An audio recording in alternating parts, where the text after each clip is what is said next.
এবার যখনই বিরিয়ানি খেতে মন চাইবে কোনো রকম ঝামেলা ছাড়া ঝটপট বানিয়ে নিতে পারবেন। আর খেতেও হবে দারুণ টেস্ট।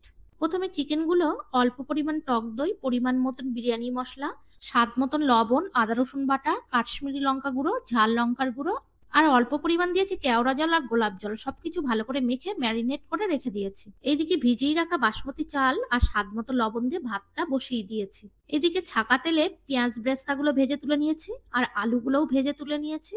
তারপর তেলের মধ্যে গোটা গরম মসলা, তেজপাতা ফোড়ন দিয়ে ম্যারিনেট করা চিকেনটা দিয়ে ঢাকনি চাপা দিয়ে খুব ভালো করে কষিয়ে নিয়েছি। এরপর অল্প পরিমাণ জল আর ভাজা আলুগুলো দিয়ে আরো কিছুক্ষণ রান্না করে নিয়েছি। সবার শেষে পেঁয়াজ ব্রেস্তা আর অল্প পরিমাণ গরম মশলা গুঁড়ো দিয়ে নামিয়ে ফেলেছি। চিকেনের গ্রেভিটা একেবারে শুকিয়ে ফেলা যাবে না, 1 কাপ মতন গ্রেভি আমি রেখে দিয়েছি। এরপর চিকেনের উপরে ভাতগুলো দিয়ে বিরিয়ানি মশলা, কেওড়া জল, গোলাপ জল, ব্রেস্তা, ঘি, দুধে ভেজানো কেশর আর বিরিয়ানি সেন্ট দিয়ে ঢাকনি চাপা দিয়ে লো আছে 15 মিনিট ভাপিয়ে নিলেই রেডি ঝরঝরে বিরিয়ানি।